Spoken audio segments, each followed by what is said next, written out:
Que delícia, o sábado chegou, mais uma tarde animada com você. Boa tarde, Rovani. Boa tarde, Tereza, boa tarde para todo mundo. Pois é, já estamos aqui preparadíssimos para trazer diversas atrações para todos vocês curtirem. Pois é, eu ouvi dizer que você tem um hobby, que você descobriu um hobby agora, né, durante essa pandemia, e que é um hobby muito doce.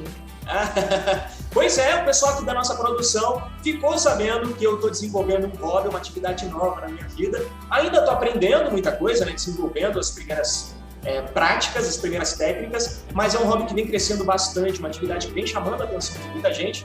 E não é que eu descobri aqui na nossa região pessoas que têm essa paixão, essa atividade em comum, esse hobby em comum comigo. É isso que a gente vai mostrar agora. Vocês vão entender do que a gente está falando.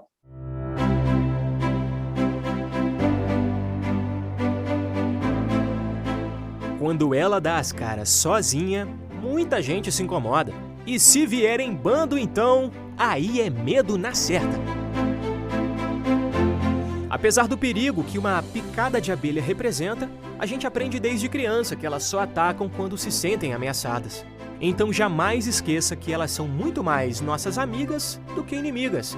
Dá sim para conviver pacificamente com elas. Então, cuidado! Como sempre, atenção com as vassouras, guarda-chuvas, revistas, pássaros, ursos e morcegos. Também tenho recebido relatos de ataques com refrigerantes light. O Bob está internado por causa disso. Ficou piradinho, Santa Colmeia. Mas que horrível. Enquanto a gente acha que elas estão incomodando, na verdade estão em pleno trabalho persistente em busca de pólen e néctar para atuar na manutenção dos ecossistemas. As abelhas são de extrema importância para os ecossistemas e para a agricultura. Mas por que elas são tão importantes assim? Bom, as abelhas, assim como outros animais polinizadores, elas são fundamentais para a reprodução das plantas. Funciona assim. Para que uma planta gere flores ou frutos, ela precisa que o pólen, que é uma estrutura masculina de reprodução, encontre a parte feminina da flor. Um processo que acontece naturalmente, mas que com um toque especial das abelhas, se torna ainda mais eficiente.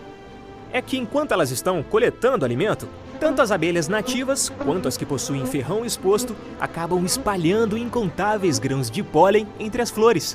E aí, claro, todo mundo sai ganhando. Mas nem tudo são flores, viu? Se algo não for feito para preservar a espécie, não é exagero dizer que as abelhas podem desaparecer do planeta.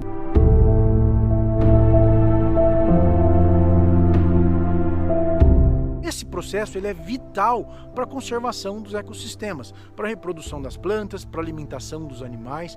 Então, sem as abelhas, sem os outros insetos polinizadores e outros animais polinizadores, a gente teria uma perda muito grande da nossa biodiversidade que a gente tem hoje. A situação é tão grave que a Organização das Nações Unidas já alerta para os riscos de escassez de alimentos por conta da mortandade em massa de insetos polinizadores. No Brasil, a previsão é de que a população de abelhas e outros polinizadores diminua em 13% até 2050. E os agrotóxicos estão entre os vilões responsáveis por esse desastre ecológico. Mas o desmatamento, a poluição e as mudanças climáticas também ameaçam as abelhas. O mel produzido por elas tem importância alimentar e medicinal, mas iniciar uma criação não é tão simples quanto parece, viu? Para começar, é necessário investimento na construção das colmeias, vestimenta específica para evitar picadas e a escolha de um lugar, geralmente em zona rural, por questões de segurança e que garanta a qualidade do produto. Novos estudos sobre abelhas nativas dão visibilidade a um nicho de produção que apresenta potencialidades favoráveis aos pequenos produtores: a meliponicultura. O Brasil tem aproximadamente 300 espécies de abelhas pertencentes à tribo Meliponine, chamadas popularmente de abelha sem ferrão. Algumas espécies são criadas para a produção de mel, que tem sido cada vez mais valorizado. E a facilidade do manejo desse tipo de abelha vem atraindo a atenção de novos produtores. Até bem pouco tempo eu não fazia ideia do significado dessa palavra. Mas aí um dia eu estava assistindo o programa de casa e um dos assuntos era a criação de abelhas em ambientes urbanos. Aquilo, claro, me chamou a atenção, né? Como é que a pessoa vai criar abelha dentro de casa ou no quintal, como se fosse um pet? Fiquei curioso e ao longo da reportagem eu fui percebendo que não era qualquer tipo de abelha. Eram abelhas específicas que não ferroam. o programa mostrou um criador e também um especialista. E foi então que eu conheci a meliponicultura, a criação de abelhas sem ferrão. Aí eu comecei a pesquisar mais e encontrei várias pessoas, inclusive aqui na região, que também têm interesse por esse tipo de abelha. Olha só.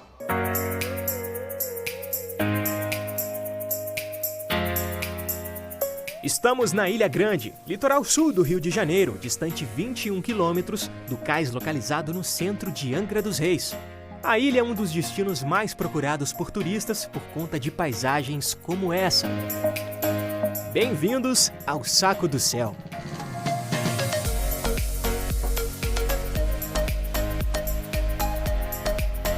Por aqui não é difícil encontrar muitos nativos como o André, que se preocupam com a conservação e preservação da fauna e da flora. Ele sempre trabalhou como marinheiro, mas de uns tempos para cá resolveu navegar por outros caminhos. A gente está em um dos espaços onde a gente tem as nossas caixinhas de abelha.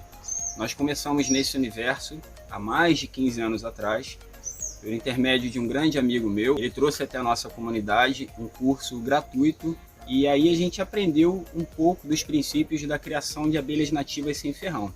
Em 2018, nós descobrimos uma iniciativa da ONU, os agraciados, entre mais de 160 propostas, e com esse apoio nós conseguimos desenvolver um espaço onde nós criamos são 7 espécies de abelhas nativas sem ferrão, todas aqui da Ilha Grande, e também conseguimos ministrar cursos para outras pessoas interessadas em entrar nessa atividade.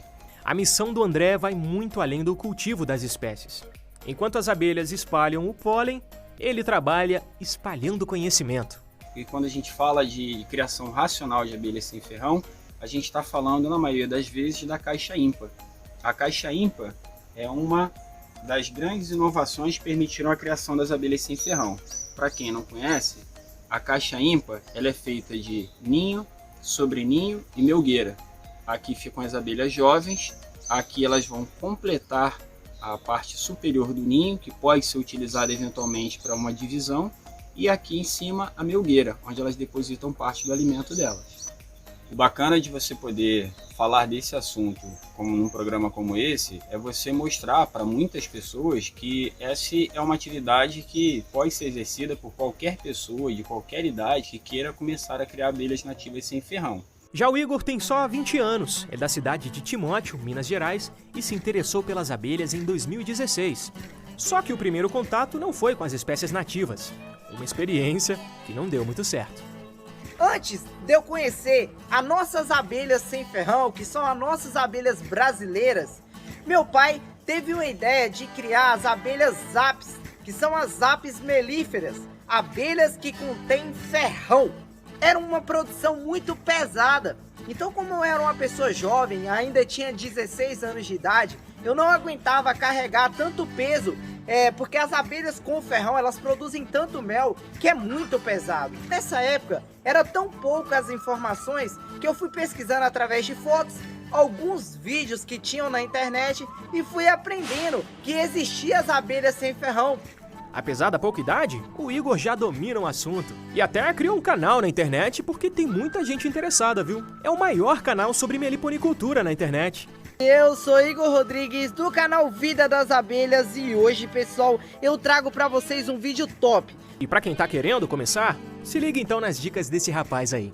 Hoje eu não consigo mais me imaginar sem as abelhas sem ferrão, porque foi através delas que eu descobri como a natureza é perfeita, como é preservar e a importância que as abelhas têm. Para vocês terem ideia do que eu tô falando aqui, dentro de casa eu tenho uma excelente fonte de renda, porque elas podem me dar própolis, elas podem me dar mel e elas podem me dar uma saúde melhor. Você que quer ajudar, também pode ajudar na sua casa. Muitas dessas espécies brasileiras, que não representam risco para a nossa saúde, podem ser criadas em casa.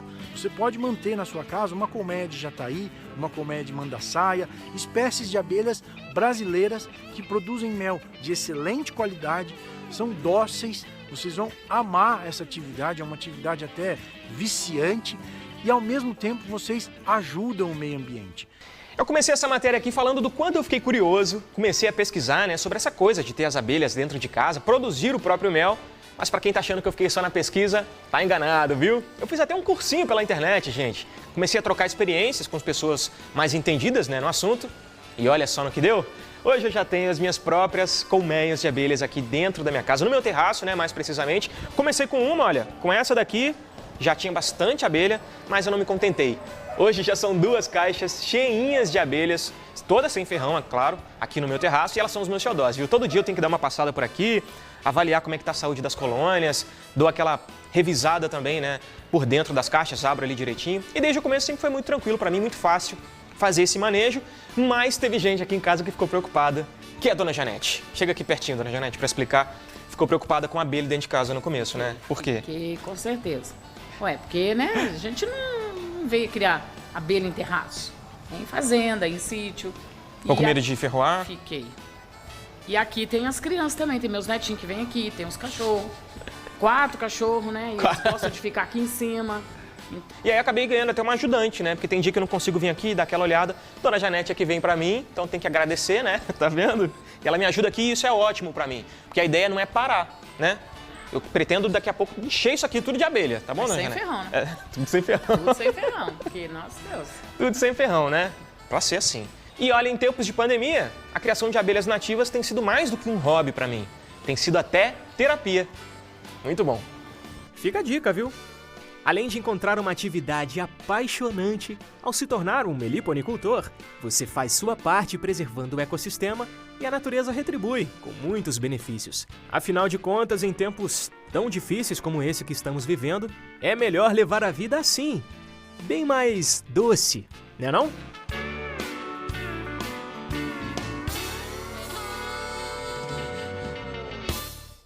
Nossa, que bacana! E eu adoro mel. Rovani, eu não ajudei em nada, viu? Não sou igual a sua mãe ali que tá lá te ajudando, mas, poxa, manda um pouquinho de mel aqui, fiquei curiosa, viu?